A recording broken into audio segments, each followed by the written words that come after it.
it doesn't matter. We were both young and impetuous. There you go. Uh, I so think we should get to the people who are not young or old because they're dead. fair enough. Good transition, but I gotta let the dog in because now he's going crazy outside. So hold on a second. All right. Now with that brief interruption taken care of, let's get to more permanent interruptions. So yes, thank you. It came to me in a flash. So the beige mistress was quiet over the last couple weeks. That's good. So nothing. Congratulations, people of Hungary. You're safe temporarily. We did have a couple of celebrities outside of stuff I did want to bring up very quickly. Mhm. One is Robert Klein, who wrote Weekend at Bernie's. Passed away at the age of 81. There's a joke there. I'm just not going to do it. Yes. He also wrote National Lampoon's Vacation. So, Yeah. yeah, but he was 81 years old. More importantly, I think to all of our lives, and I guess maybe as a contributor to our fictitious athlete Hall of Fame, Bob Barker passed away at the age of 99. Yeah. I know it was irreverent, although I hope Bob would have liked it that he got as close as he could to $1 without going over. That's good. That was all over the internet. I do not take credit for that I one. missed. Oh, I It didn't was a see very that. good line. Best WWE guest host ever. Okay, is he in the WWE Hall of Fame? I don't remember. I think he might. I should know this off the top of my head, but I don't. For a 2-year period, they did guest hosts, and a lot of Okay. them were generally crap. Mm-hmm. Uh, some were good, a couple were great, and then there was Bob Barker. He did the showcase showdown. He did like the bids and all that stuff. The crowd just went nuts for it. Uh, like he I got it. mean, a man who basically all of America who remember, like my kids have no idea who Bob Barker was, Mhm. but basically anyone who's 25 or older knew and loved Bob Barker, and his appearance in Happy Gilmore is still one of the funniest Absolutely, cameos, whatever ever. So absolutely. I'll finish with this. If there's a scale of guest hosts, it was Bob mhm. Barker, Al Sharpton. Ooh, I can imagine Al Sharpton being pretty bad. Yeah, just here to plug my book. That's not good. I'm just here so I don't get fined. Bob Barker was there to plug a book, but at least he played along. There you go. That's the important thing there. Mhm. Okay. Also, passing away, the former play-by-play announcer of Notre Dame Fighting Irish, who's in the Broadcasting Hall of Fame, Tony Roberts, passed away at the age of 94. Hmm. Uh, I guess your member of brother the, must have known him pretty well. I'm pretty sure he did. My brother actually is getting inducted into the Newt Rockne Club. Oh, Don't ask me exactly what it is. It's something to do with Notre Dame, but I don't know what it is. That's happening September 22nd. I don't know if I can get there because I'm supposed to be coaching soccer that day. So we'll see. But yeah, but Tony Roberts was 94. He had a pretty good well, run. He's a member of the National Radio Hall of Fame. you could go to that, and then there's somebody you're going to talk about later in Spain who has nothing to do. That is true. We'll get to him in a second. Mhm. From the world of baseball, a name that's probably somewhat familiar to you, Pat Corrales passed away Mhm. at the age of 82. He was a catcher, but I think of more of him as a coach. He was just like a coach Yeah, forever yeah, for a like long a time. single team. Yeah. Yeah, he played from 64 to 73 with the Phillies, Cardinals, Reds, and Padres. But he was manager of the Rangers, Phillies, and Indians, and then coached with the Rangers, Yankees, Braves, and Nationals. He actually won a World Series with that 95 Braves team. But he passed away at the age of 82. Mhm. Catchers tend to make very good coaches, from what I've found. Absolutely. From the world of horse racing, Hall of Fame trainer Jonathan E. Shepard passed away at the age of 82. There's a whole list of racing wins and stuff that he has here, but he's a member of the National Museum of Racing Hall of Fame and the Johnson Shepherd States at Saratoga Racecourse Hall of Fame. So there you go. But he was 82 years old. From the world of sailing, we have Bill Pinkney passed away at the age of 87. the first African American to sail around the world. But he is a member. He was a member of the U.S. Navy. He's a hospital corpsman. Moved to Puerto Rico for a while, but was filming a documentary about the African slave trade, and then following the routes the boats took when he died suddenly at the age of 87. You're still working at the age of 87 and you die in a boat. That's not the worst way to go. But a member of the International Sailing Hall of Fame, member of the National Sailing Hall of Fame, excuse me. Yeah, he was 87. I will say this though, they're in the International Sailing Hall of Fame, by the way. There are actually only 4 Americans total. I looked that up as part of my thing. When Dennis Conner comes up, one of the videos I've recorded hasn't been released yet. He is would be the others. 4. I wouldn't even be able to say. It's Ted Turner. I actually didn't look that up. I just saw that there were 4. So I thought it was interesting, but not interesting enough to actually look up who the people were, because figured I would not know who most of them were. Okay, all good.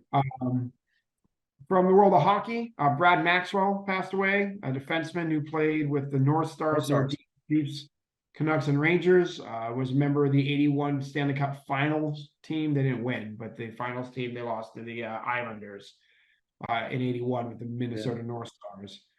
Played 612 games, 6 goals, 1,200 penalty minutes, almost 1,300 penalty minutes. Gordie Howe type of defenseman, right? So that 81 North Stars team, every time I sort of look back, like that's got to be the most random hockey team to ever get into the finals. Team that just being in there. I think I have to take a look at that. I mean, the 95 Panthers come to mind as one of those teams though, too. That's true too. Scott Mellanby Panthers. As far as I know, Scott Mellanby and their second best player was the rubber rats they threw on the ice. Although I think John Van Beesbroek was involved as well. Yeah, Beezer stood on his head to sort of get them there. But Burry wasn't there yet, was he? I don't think so. I don't think so. So I'm segueing out of here, but I'm putting a pin in this to remind me to do this.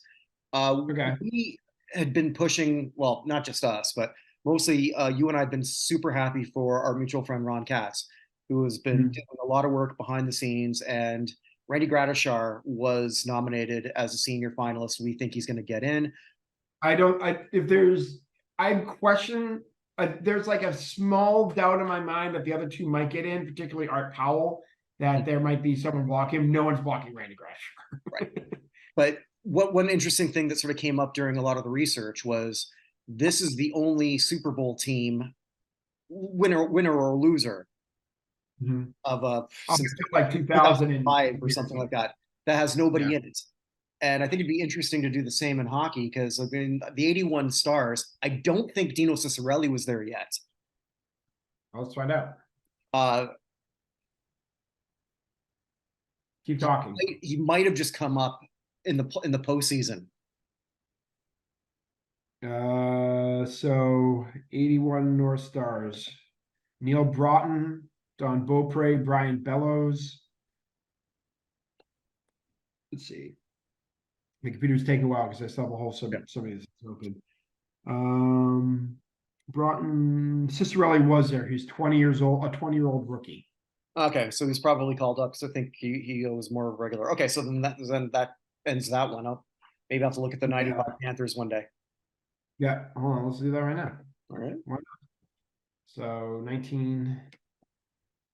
this is riveting podcasting. 1995 Florida Panthers roster. If we bring this stuff up, I guarantee anyone watching this will probably be curious too.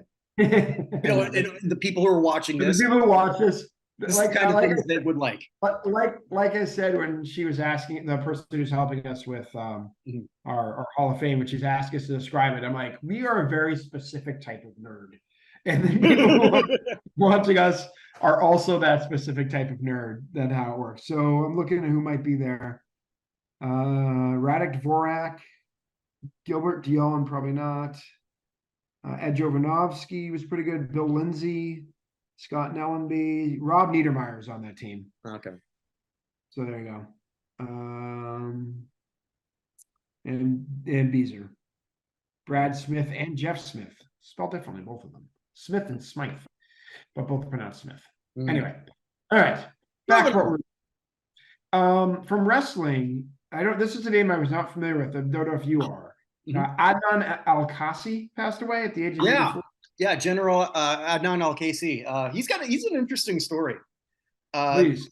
He's from Iraq, legit, and moved to the United States. I don't know at what age, but young enough that he played.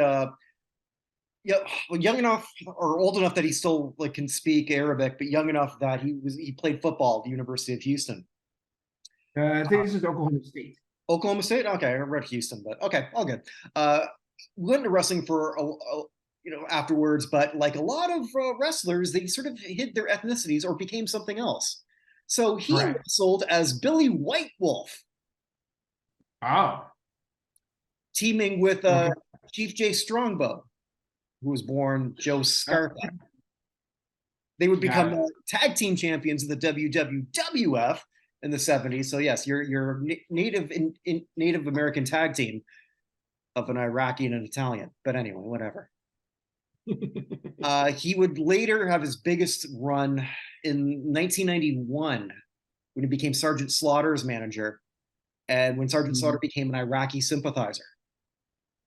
Oh. So they played that whole thing on the Gulf War thing. It was really massively distasteful. Bob Costas was going to be part of WrestleMania 7. He said, I'm out. I'm not doing this. Wow. Okay. So and then he wrestled in the main event in SummerSlam in probably one of the worst matches ever. I shouldn't sort of degrade him, but he was in his 50s at that point. He shouldn't have been in the ring in a main event. His tag team partners were Sergeant Slaughter, who was in his mid 40s and a little bit portly, and Colonel Mustafa, who you may remember as the Iron Sheik. May he rest in peace. Yes. Except for Dr. Brony. Oh, yeah. So like that was they called it the match in hell, which it was. But yeah, it's sort of false advertising. Not false advertising. Yeah, well, the main event was actually a match made in heaven when Randy Savage married Elizabeth, even though they were already married. And then they divorced for real a year later. Anyway, that's a long story. But yeah, no, he had a very, very long career. It said 59 to 98. Yeah, he's got to be the only person who ever played someone from the Middle East and from the plains of Oklahoma. I don't know where he was billed when he was Billy White Wolf. But, it said in 1971 he defeated Andre the Giant at Al Shahab Stadium in Baghdad. So I did not. Okay, I'm not aware of that. Interesting. Yeah, under the auspices of his former friend from high school, Saddam Hussein. That is apparently true. Interesting. There's another person who passed away this week who has some interesting high school connections. Not Saddam Hussein interesting, but pretty interesting. One high school in Philadelphia with like 4 crazy people who all were there at the same time. So anyway, so Adnan Al-Kasi. Yep. All right, I said Kasi. I said Casey was 84. I got that one.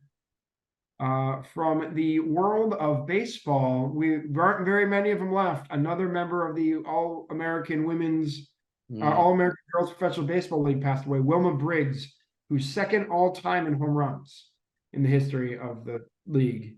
Yeah, she had 20 left. Yeah, she had 43 homers, 301 runs batted 258. Led the 1953 season in home runs. Won the Gold Glove as best defensive outfielder in 1951. She passed away at the age of 92. So, like you said, aren't that many left. We got a couple of football ones to talk about, and then pretty much everyone else is music this week. Eddie Meader passed away, which is a real sad one for us. He was one of the 12 finalists or semifinalists, I guess, for the senior committee this time around. It was not selected. A very, very, very good candidate for the Hall of Fame. Who 3 weeks after another one died, Maxie Bond, right? Yeah, right. Yeah, Maxie Bond and Ed Meader were both on that list. Or safety for the Rams, on the all 50s all decade team. 60s, I think. Sorry, 60s all decade team. Yeah. I don't have that. 60s All-Decade Team, 3-time second team All-Pro, two-time first team All-Pro, 6-time Pro Bowler. Played the Rams for 11 years. First team Little All-American, which I think is because he went to Arkansas Tech, which is a smaller school. But 46 career interceptions, 22 fumble recoveries. Still a record. 22? No, the 46 is still a team record for the Rams. Oh. Because his entire career was with the Rams. He kind of had a misfortune of when he was really at his best, the Rams weren't great. And then when the fearsome foursome sort of emerged, he was at his tail end and he got overshadowed by bigger name stars. So he doesn't get a lot of due, unfortunately. But yeah, I was reading so much about him this week. 7-time club MVP, apparently. Oh, interesting. Oh, wait a minute. Or was it just, no, sorry. 1-time club MVP, 7-time team defensive back. So I got that wrong, but. Well, I'm holding you to all the facts you say are 100% correct, or well, this was on the internet, so it must be true. It goes in, it must be true. Yep. So, but yeah, so Eddie Meter was 86 years old. Also passed away someone who did make the Hall of Fame, and since we last met, Gil Brandt passed away at the age of 91. He only got in, I want to say 2 years ago. 2 or 3, I could pull that up. Yeah, like relatively recent. In one of the other shows I do with Paul, like we've been seeing, like we just watched the Cowboys Steelers Super Bowl, and they're just talking about all the brain trust on the field, and there's Gil Brandt as one of them, and man, what a mind. Mm-hmm. Yeah. Yeah, I mean, one of those ones, once he was inducted, everyone's like, yeah, that makes sense. Gil Brandt was elected in 2019. So it's been Okay. 4 years. Okay, I thought it was at the time of his passing, he was the 3rd oldest Hall of Famer living. Marv Levy's the oldest Hall of Famer, right? Yeah, Marv Levy was at the ceremony, like really good. Yeah. Hold on a second, my computer's moving super slow. Yeah, so Marv Levy, Joe Schmidt, and then Gil Brandt, and then next is Raymond Berry. The 10 oldest now are Marv Levy, Joe Schmidt, Raymond Berry, Lenny Moore, Sonny Jurgensen, Jerry Kramer, Chuck Howley, Dick Vermeil, Tom Flores, and Dick LeBeau are your 10 oldest living Hall of Famers. But yeah, it's been a bad year for the contributors category. Yeah. We haven't had that many of them. Brandt, Beathard, and McNally have all passed away this year. Yeah. So, but yeah, one of the great minds in football history, Gil Brandt. So, but he was 91 years old. Yeah, we actually only have that category's, I guess, it's sort of gone. We only have 5 people left in that category: Ron Wolf, Paul Tagliabue, Jerry Jones, Bill Polian, and Eddie DeBartolo. So, everyone else, like I said, is for music. So let's do this. There's one, of course, big one we have to talk about at the end. We'll start with Richard Davis, one of the great bass players in the history of the country in terms of like upright bass. One of those people who played with everybody again: Eric Dolphy, Elvin Jones, like Miles Davis, Frank Sinatra, Dexter Jordan, Ahmad Jamal, like pretty much everybody. He passed away at the age of 93. And Rolling Stone's Illustrated History of Rock and Roll, by the way, called his bass line on Van Morrison's Astral Weeks the greatest bass ever heard on any rock album. Which is something to say about anything, really. From the world of, so we're still in music here. From the band Stains. Do you remember the punk band Stains? I remember a movie called, ladies and gentlemen, The Fabulous Stains. I don't think I know that one. You'd love it. Okay, Robert Becerra, who's the lead guitarist of the Stains, passed away at the age of 64. Also passing, we'll get back to him in a second. Also passing away, the other guitarist of Dire Straits for a while, Jack Sonny, passed away at the age of 68. He wasn't there that long, but he was there with them for the Brothers in Arms tours and was recorded Brothers in Arms, which is, of course, a seminal album for Dire Straits. But it doesn't say what he passed away from, but he was 68 years old. Do you know this one? This was one I'm not sure. Canadian singer-songwriter from Cape Breton Island, Nova Scotia, Bruce Guthrie had several hits in Canada. Sails to the Wind. Oh no, sorry, wrong one. Falling, Ivy's Wall, Walk This Road, the late 90s. Any of those? Anything? No. Okay. Well, he passed away at the age of 62. I wasn't sure whether you knew who he was or not. I do not. No. Okay.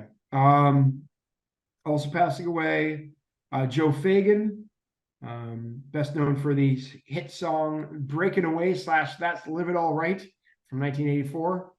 He passed away at the age of 83. Also passing away, August 8, the guy who wrote "I'm the One" by DJ Khaled. He passed away at the age of 31.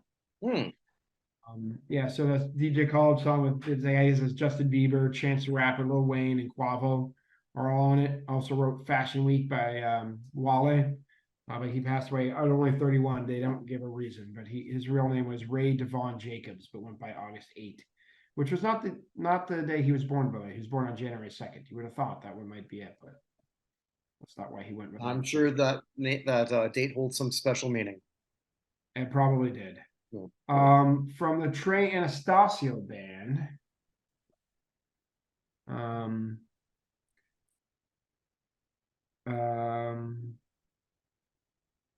This is not finding it for me.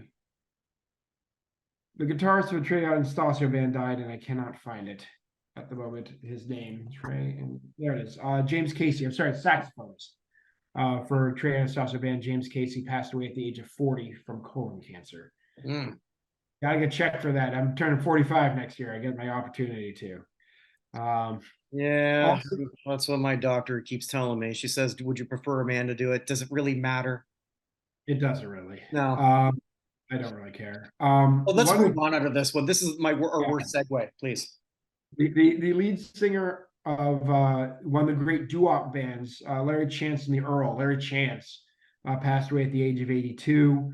They're probably best known for their song "I Believe," which is, and actually probably remember then, which if you ever listen to doo-wop is one of the great songs they ever played. It was recorded in 1962. The Earls have been dying very, very quickly over the last few years, but yeah, he passed away at the age of 82. Last four are a little bit interesting, who've passed. Bernie Marsden passed away. Best known for his work with Whitesnake, having written "Here I Go Again" more than anything. Also wrote for them "Fool for Your Loving," "Walking the Shadow of the Blues," "She's a Woman," "Love Hunter," "Trouble," "Child of Babylon," and "Rough and Ready." But of course, "Here I Go Again" is probably the biggest hit for Whitesnake, and he passed away at the age of 72. That was a big thing for a lot of teenage boys back then with the Tawny Katane. Yes, it was, and did not go so well in a nightclub in Rhode Island about 20 years ago at this point. Another name that kind of got lost in all the other names that passed away this week, Gary Wright passed away. Yeah, Dreamweaver. Dreamweaver, and he was also a Spooky Tooth.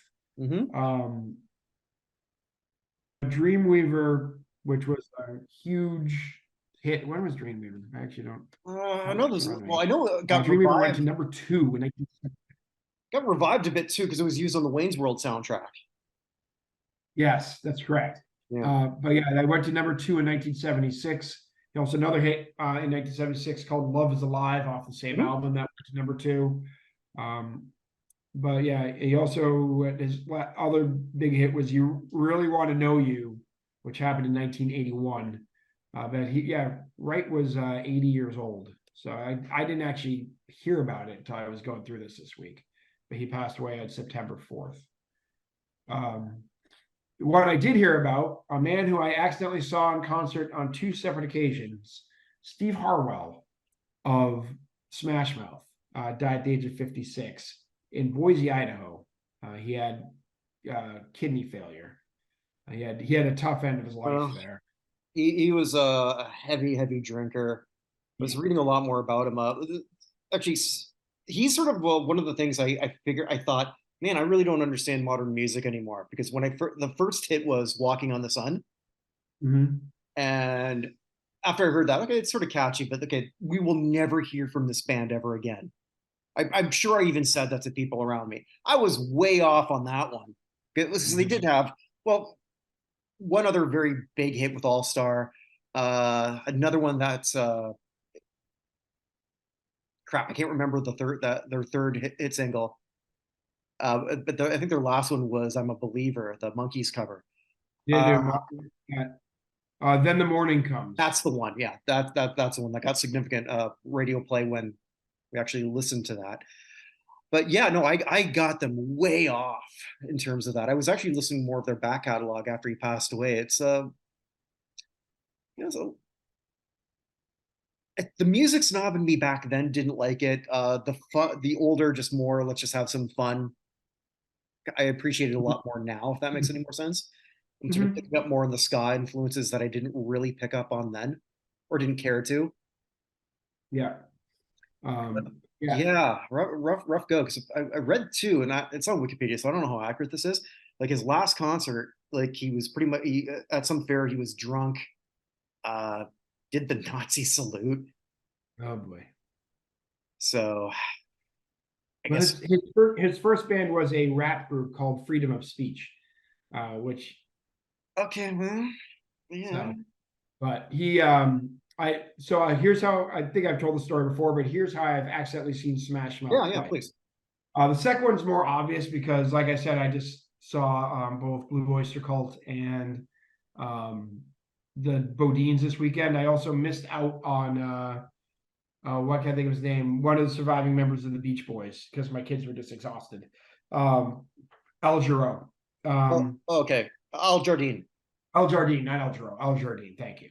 Yeah, those two people who would not be confused with. That is very true. I Yes, just had the name wrong in my head. I started with Al and finished Al J and finished with Jarreau, which is not the right person. Buddy Guy, Buddy Rich, you know.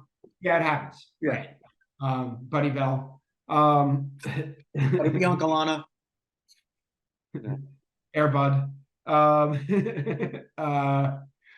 but so we went to that one of the first years we were here, and Smash Mouth happened to be the band. We had no idea Smash Mouth was going to be the band before we got Yeah. there. So that one's more understandable. The other one, when I was in college, I had to waste 3 credits basically.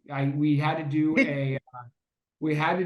a 1 credit of physical education during the time we were there, but I had like 3 credits I just didn't need for anything. So we had a scuba diving course that was 3 credits. So you could get yourself licensed to scuba dive. So it's very very expensive scuba diving course because I was playing college credits for it, but whatever. Um, I guess I could have gotten 1 credit playing darts or something instead. What school did you? I know what school you went to, but The American University. yeah.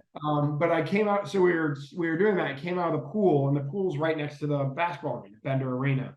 And so I was in the locker room changing, and I hear music start playing, and I walk out of the locker room with all my scuba stuff in a bag, and it is Smash Mouth and Third Eye Blind having a concert in Bender Arena that I had no idea was happening because I wasn't paying attention. There you go. So I stayed with all my scuba equipment to watch Third Eye Blind and Smash Mouth sing in probably 2000, probably 2000. Mhm. It would have been the spring of 2000. I saw them there. So I've seen Smash Mouth unintentionally 2 times. But rest in peace, Steve Harwell.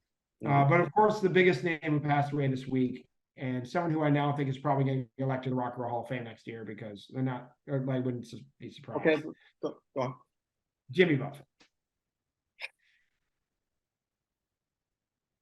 Here's my question to you, Kirk. Yeah, Who dislikes Jimmy Buffett? I'm sorry. Who? What? Jimmy Buffett? Who dislikes Jimmy Buffett? I don't. Literally nobody dislikes Jimmy Buffett. If Jimmy Buffett were ever on a ballot, at some point. I think he's probably been elected. But now that he's no longer here, if they put him on the ballot, he will be. All right, so I feel bad because we're talking All the Dead, and I'm not trying to insult anyone who's a parrot head. I like some of his music. I Margaritaville, it's an absolute classic. I think Cheeseburger in Paradise is just, it gets me. I read somewhere, and I don't know if this is accurate or not. I should have looked this up. I think I heard in an interview that Buffett said he actually wrote Margaritaville hoping that it was going to go to Elvis. Oh wow, that I didn't know. Yeah, so I should check that out, and then I'll put a But I'll put a disclaimer if that's incorrect in here, but I'm pretty sure that that's correct. and Saying that, he also got investigated by the FBI for a song "A Pirate Looks at 40." So actually, the DEA did a full investigation because there's really? a line here. I've done my share of smuggling. I've run my share of grass. I've not made enough money to buy Miami, but I pissed it away so fast. That line got him investigated by the DEA for drug smuggling. Actually, speaking of drug smuggling, he almost actually got shot down once. So he was flying his private plane into Jamaica with Bono in the plane, and the Jamaican Air Force mistook him for a drug runner and started shooting at him and the plane until he like came over. It's like, guys, it's Jimmy Buffett. They're like, oh my God, we're so sorry. They apologized. We landed. And he laughed about it. It's like, it's okay. I've probably done a lot of bad things you guys have never caught me for before. And then he wrote a song about it. But like, we almost lost Jimmy Buffett and Bono to the Jamaican Air Force at one point. Bono we could have lost for like a year when he decided to put all that shitty music on our phones. Yeah, all the guys who were upset about that pretend they don't know anything about consent. But anyway, continue. I can't top that. Remember when you put all this stuff on your phones and it sucked? Yeah, that's what it is. There you go.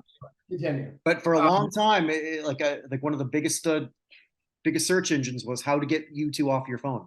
I know. So you were saying something about Jimmy Buffett and you want? Yeah, I was saying like, okay, I never understood how he was one of those guys that sort of had such a giant devoted following that you would even call them like parrot heads or whatever. Yeah. Because if you look at his laundry list of hits, it's not that many. But I mean, but it's the same thing. It's the same thing with like the Grateful Dead. The Grateful Dead's hits are the Grateful Dead are technically the greatest one-hit wonder of all time. Their only song I think that ever charted in the top 40 was "Touch of Grey," and that's the one song that all the Deadheads decry is not actually a Grateful Dead song. Which is they literally made like the later one. Yeah, no, and maybe because it just doesn't speak to me because I don't necessarily, even though I lived in the Caribbean for 3 years, right? But that I don't know. There's maybe because it just didn't speak to me. So maybe that's why I don't completely get the huge devotion that he had, but he had it. Yeah, 100% he did. And you can't take that away from him. I don't know whether this is going to translate into a Rock and Roll Hall of Fame induction. I don't think he's on the radar at all. He's getting in next year. He's going to take Warren Zevon's spot. I'm calling it right now. I will take that bet. I'll bet a beer on bet a beer? That Warren Zevon is not there and Jimmy Buffett is. Okay, so both things have to happen, or what do you want? Well, let's see. We can have a push. If both are on, then it's a push. If both are off, it's a push. Okay. No. If one is, you said his spot. I see. Okay. Yeah. I get it. Okay. Yeah. Both are off. It's a push. If both are on, it's a push. Yeah. But if one's on, fine. Deal. Yeah, I mean that's probably not. If Zevon is on and not Buffett, you win. If Buffett's on and not Zevon. Yeah, and again, this is not. I hope I'm not ragging on, but I love Land Shark beer. Like going to Margaritaville, like Jimmy Buffett's Margaritaville. It's fun. Great nachos. Yeah, that was like the one thing I just never got. I mean, I got it when you'd see the same crowd for the Beach Boys many years later, but I guess that crowd just knows everything that Buffett ever did. And I guess it appeals to a certain thing of just wanting to get away from everything. Yep. And I mean, and some of his songs, I still think, I mean, Son of a Sailor and He Went to Paris are two of my favorite, I guess, beachy country songs, if there's such a thing. of all time. I love both of those songs. Particularly he went to Paris. Uh, but it's real funny because he almost quit music, by the way, at one point. Oh, And why he is was that? what happened? No, why? Why is that? Oh, I'm sorry. Because he wasn't making any money and he needed to get a real job. So one of his friends invited him to Key West, and he just really never left. I'm just looking up to see if I was right about Elvis Presley and Margaritaville. Oh, go for it. Well, it says here there's this thing on YouTube. Did Elvis Presley intend to record Margaritaville? hmm. I will say this though, of all the things he could have possibly died of, aggressive skin cancer is probably highest on the list. Oh, is that what he died of? Yeah, he had a very, very aggressive form of skin cancer. Mm. So, Turns out that that was true. He did intend that for Elvis. fantastic. Yeah. So, well, there you go. Got Bon Voyage, Jimmy Buffett. I mean, Mhm. could he have picked a more perfect day to die? The Friday before Labor Day, when everyone's just trying to hold on to the summer and just wants to listen to Jimmy Buffett songs all weekend long anyway. So, I mean, if you could have planned it, that's the way to go. The only thing could have been better if he died on a boat. So I do have to say though, it said that he was surrounded by friends and family and his dogs. My wife was like, "That's too many people. That's too much pressure." Too much pressure. Yeah, I was like, and my kids are like, "Wait, mom, what are you talking about?" And I said, "Kids, don't worry about it. Mom wants to die alone." So, but Paul McCartney was there, and Oh wow. like, yeah, Paul McCartney played songs for him. I guess he had a recording earlier this year with McCartney that just came out. Oh, interesting. Um, But yeah, McCartney was there for that and had a whole story about how he forgot his guitar, and Buffett at one point at some point they were in the same place and Buffett restrung one of his guitars left-handed so McCartney could have it, and like there's all their friendship went back years and years and years. So but yeah, a lot of people really did like Jimmy Buffett, and I'm gonna be more surprised if he's not nominated than if he isn't. Okay. Oh, well, we will see. We will see. So I guess now we go to elevator up, elevator down. Who in the last, I guess in this case, 2 weeks has made a Hall of Fame case in their favor, and who has not? Elevator up, elevator down. I